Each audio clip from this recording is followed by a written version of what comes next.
Įsivaizduok, sėdi darbo pokalbėje, tau sako, seni, tu kietas, mokėsim tau 30 eurų už valandą. Tu mintyse jau skaičiuoji. Oho, per mėnesį 5000 eurų. Pirksiu tą, važiuosiu ten, pagaliau gyvensiu. Bet praeina mėnuo, gauni pranešimą iš banko ir tavo veidas ištysta. Kur tie pinigai? Kur dingo tavo laikas? Šiandien Jonas paaiškins didžiausią darbo rinkos apgavystę. Mes paskaičiuosim, kaip tavo prestižinis valandinis atlygis atėmus mokesčius, transportą, pietus ir svarbiausia tavo prarastą laiką susitraukia iki grašinę kavinės padavėjo algos. Pasiruoškite, ši matematika bus skaudi. Pradėkim nuo paprasčiausio dalyko, kurį visi žino, bet niekas nemėgsta skaičiuoti. Mokesčiai. Lietuvoje, jei tavo alga ant popieriaus yra 3000 eurų, tu galvoji, kad tiek ir uždirbi. Ne seni. Ateina GPM, tada Sodra, tada PSD ir staiga tavo 3000 eurų virsta į maždaug 1800 eurų. Valstybė pasiėmė trečdalį tavo laiko, dar tau nespėjus pasikasyti pakaušio. Bet tai tik pradžia. Ar žinojai, kad tavo darbdavys už tave dar sumoka papildomus mokesčius? Realiai tu įmonei kainuoji virš 3000 eurų, bet matai tik pusę.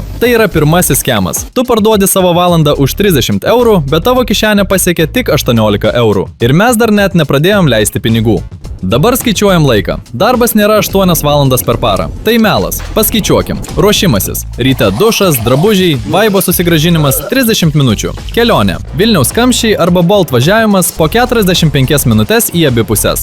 Pietų pertrauka. Valanda, kurią praleidi su kolegomis kalbėdamas apie darbą. Tu nesi laisvas, tu vis dar ten. Realiai tavo 8 valandų darbo diena yra 11 valandų įsipareigojimas. Jei tavo alga į rankas yra 1800 eurų, apie 11 eurų per valandą oficialiai, tai padalinus iš tų realių 11 valandų, kurias paukoji darbui, tavo valandinis krenta iki 8 eurų. Mes jau prarandame pagreitį, tiesa? O dabar išlaidos. Dirbti yra brangu. Kuras, transportas. Jei važinėjai mašina, kuras, parkavimas, nusidėvėjimas, minus nuo 200 iki 300 eurų per mėnesį. Maistas. Business lunch už nuo 10 iki 12 eurų, per mėnesį tai 250 eurų. Galėtum valgyti namie? Galėtum, bet neturi laiko, nes dirbi. Kava. Užkandžiai. Tie nekalti 3 eurai už flat white kasdien susideda į 60 eurų per mėnesį. Apranga. Kostiumas, nauji batai, kirpykla, nes juk turi atrodyti reprezentatyviai. Atimam šituos skaičius iš tavo 1800 eurų. Liko apie nuo 1200 iki 1300 eurų švaraus pelno. Padalinam iš tų pačių 11 valandų per dieną. Sveikinu. Tavo realus valandinis atlygis dabar yra apie nuo 5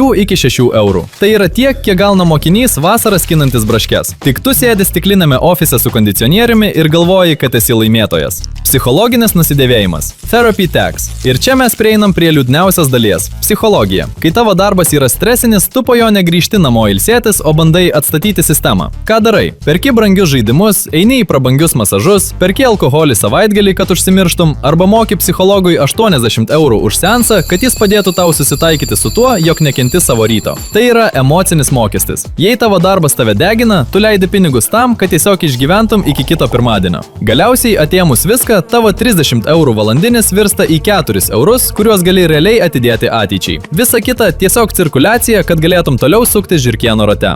Kaip išeiti iš skemo? Ką aš noriu tuo pasakyti? Ar reikia mesti darbus ir eiti gyventi į mišką? Tikrai ne, bet tikrai reikia pradėti skaičiuoti realio vertę. Nuotolinis darbas. Sutaupai 2 valandas kelionės ir 300 eurų kurui. Tavo valandinis atlygis iškart šauna į viršų. Mažoji bendrija ar individualioji veikla. Jei uždirbi daug, optimizuok mokesčius legaliai. Kodėl turi atiduoti trečdalį, jei gali atiduoti mažiau? Vertink laiką, o ne sumą. 2000 eurų dirbant 4 valandas yra daugiau nei 4000 eurų dirbant 12 valandų. Nustokite matuoti savo sėkmę skaičiumi kontrakte. Matuokite ją tuo, kiek pinigų lieka jūsų sąskaitoje po to, kai sumokate visus darbo mokesčius. Klausimas jums. Paskaičiuokite savo realų valandinį, alga į rankas, transportas, maistas iš viso paaukoto laiko. Kiek gavote? Ar nenorite verkti? Rašykite komentaruose, Jonas jūs paguos. Prenumeruokite Jonas paaiškins, nes čia tiesa skaudi, bet naudinga. Iki!